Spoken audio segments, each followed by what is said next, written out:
5 రోజులు ఉన్నాయి ఎన్నికలు. ఇటువంటి ఎన్నికలు పేదవాడి భవిష్యత్తుకు సంబంధించినటువంటి ఎన్నికలు.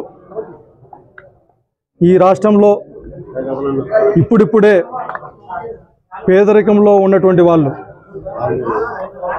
అంతో ఇంతో ఆత్మగౌరవంతో తమ కాళ్ళపైన తను నిలబడి ముందుకు వెళ్తున్నటువంటి సందర్భం గడిచినటువంటి 5 సంవత్సరాలుగా చూస్తూ ఉన్నాం. గౌరవ ముఖ్యమంత్రి వర్యులు ఈ దేశంలో ఎక్కడ లేనటువంటి విధంగా నాయకులను అధికారులను ప్రజల గుమ్మం దగ్గరికి పంపించి ప్రజల సమస్యల పరిష్కారంలో భాగంగా ఎవరు చేయలేనటువంటి విధంగా మేమున్నామని ఒక భరోసా కల్పిస్తూ పేద ప్రజలందరినీ హక్కున చేర్చుకున్నటువంటి వైనాన్ని మనమందరం మన కళ్ళతో చూస్తూ ఉన్నాం. ఈరోజు ఎక్కడికి వెళ్ళినా జగన్మోహన్ రెడ్డి గారు మేము సిద్ధంగా ఉన్నాం అమ్మఒడిని ఇవ్వడానికి, మేము సిద్ధంగా ఉన్నాం రైతు భరోసాని ఇవ్వడానికి, మేము సిద్ధంగా ఉన్నాం పేద పిల్లల చదువులు నాణ్యమైనటువంటి చదువు చదివించడానికి, మేము సిద్ధంగా ఉన్నాం ఏ పేదవాడు కూడా తన అనారోగ్యం పాలైతే డబ్బులు అడ్డం రాకూడదు, ఎటువంటి వైద్యాన్నైనా కూడా మేము చేయించడానికి ఆరోగ్యశ్రీ ద్వారా విప్లవాత్మకమైనటువంటి మార్పులు తీసుకుని వచ్చడానికి మేము సిద్ధంగా ఉన్నాం.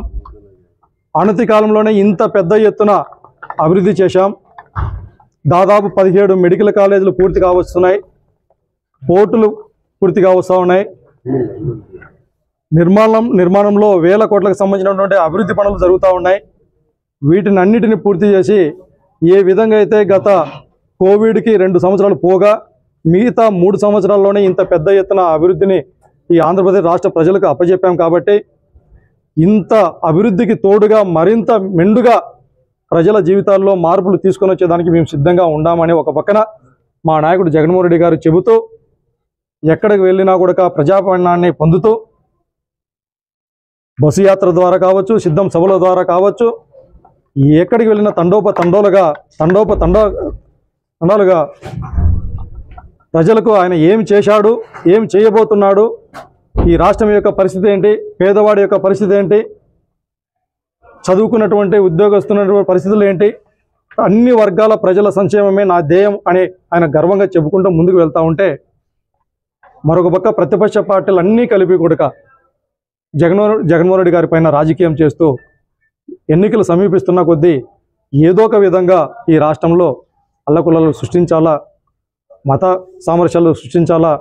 గతంలో వారు పడినటువంటి పన్నాగాలన్నీ ఫెయిల్యూర్ అయినాయి. కాబట్టి ఎన్నికలు సమీపిస్తున్న కొద్దీ పేద ప్రజలను కావచ్చు మభ్యపెట్టాలా, వర్గాలుగా విభజించాలా, తద్వారా రాజకీయ లబ్ధి పొందాలనేటటువంటి దురుద్దేశంతోనే ఈ రాష్ట్రంలో ఇప్పుడు చూస్తున్నటువంటి పరిస్థితులు. ఈరోజు ప్రతి పేదవాడికి విజ్ఞప్తి చేస్తూ ఉన్నాం, మన భవిష్యత్తు మారాలన్నా, మన భవిష్యత్తులో మన బిడ్డల భవిష్యత్తు మారాలన్నా కూడా జగన్మోహన్ రెడ్డి గారికి ఓటు వేసి 2024 ఎన్నికల్లో మరొకసారి 3 రంగుల వైఎస్ఆర్ కాంగ్రెస్ పార్టీ జెండాని ఈ రాష్ట్రంలో ఎగరేస్తేనే పేదవాడి భవిష్యత్తు ఉంటుందనేసి తెలియజేస్తూ ఉన్నాం. అదేవిధంగా ప్రతిపక్ష పార్టీలు ఎన్ని కుతంత్రాలు చేసినా కూడా మనకు జరిగినటువంటి లబ్ధిని ఒకసారి ఆలోచించండి, మనకు జరిగినటువంటి మంచిని ఆలోచించండి, భవిష్యత్తు గురించి ఆలోచించండి. అంతేగాని ఎక్కడో మన మధ్యలో విద్వేషాలు సృష్టించేటటువంటి వాళ్ళని నమ్మద్దండి. ఈరోజు రిజర్వేషన్లపైనే యుద్ధం ప్రకటిస్తూ ఉన్నారు ప్రతిపక్ష పార్టీ నాయకులందరూ. రిజర్వేషన్లనే తొలగిస్తామని చెప్పి ధైర్యంగా చెప్పేటప్పుడు పరిస్థితుల్లో మనం బతుకుతూ ఉన్నాం. ఒకసారి ఆలోచన చేయండి. ఈ రాష్ట్రంలో ఉన్నటువంటి బీసీ, ఎస్సీ, ఎస్టీ, మైనార్టీ ప్రజలందరూ కూడా ఏకతాటిపైన నిలబడి మన ఆత్మగౌరవాన్ని నిలబెట్టినటువంటి ముఖ్యమంత్రి జగన్మోహన్ రెడ్డి గారికి అండగా ఉండాల్సినటువంటి ఆవశ్యకత ఉంది. అదేవిధంగా ఈ నియోజకవర్గంలో అనంతపురం శాసనసభ్యులుగా వైఎస్ఆర్ కాంగ్రెస్ పార్టీ తరఫున సుదీర్ఘమైనటువంటి అనుభవం ఉన్నటువంటి అనంత వెంకటరామరెడ్డి గారు, అదేవిధంగా పార్లమెంటు సభ్యునిగా సుదీర్ఘమైనటువంటి అనుభవం ఉండి మృదు స్వభావం అయినటువంటి శంకరనారాయణ గారు నిలబడుతూ ఉన్నారు. వారు మనందరికీ మంచి కోరినటువంటి వ్యక్తి. దాదాపు ఈ రాష్ట్రంలో కూడా అత్యంతమైనటువంటి నగరంగా సుందరంగా అనంతపురం నియోజకవర్గాన్ని తీర్చిదిద్దాడు. అనతి కాలంలోనే ఇంత పెద్ద ఎత్తున అనంతపురం నియోజకవర్గ ప్రజలకి ఇంత పెద్ద ఎత్తున అభివృద్ధిని చేసి చూపించాడు అంటే తన యొక్క సుదీర్ఘమైనటువంటి రాజకీయ అనుభవాన్ని మనం అనంతపురం నియోజక ప్రజలందరూ కూడా మరొకసారి ఆయన్ని ఎమ్మెల్యేగా గెలిపించుకొని వచ్చేటటువంటి ఎన్నికల తర్వాత కూడా ఈ అనంతపురం నియోజకవర్గంలో అక్కడక్కడ మిగిలిపోయినటువంటి పనులన్నింటినీ మనం చేపించుకొని మరింత అభివృద్ధి చెంది పేదవాడి భవిష్యత్తు కోసం ఓటు వేసి అనంత వెంకటరామరెడ్డి గారిని కూడా ఎమ్మెల్యేగా అత్యంత మెజారిటీతో గెలిపించాల్సిందిగా ఈ సందర్భంగా నియోజకవర్గ ప్రజలందరినీ కూడా సవినయంగా కోరుకుంటా ఉన్నాం.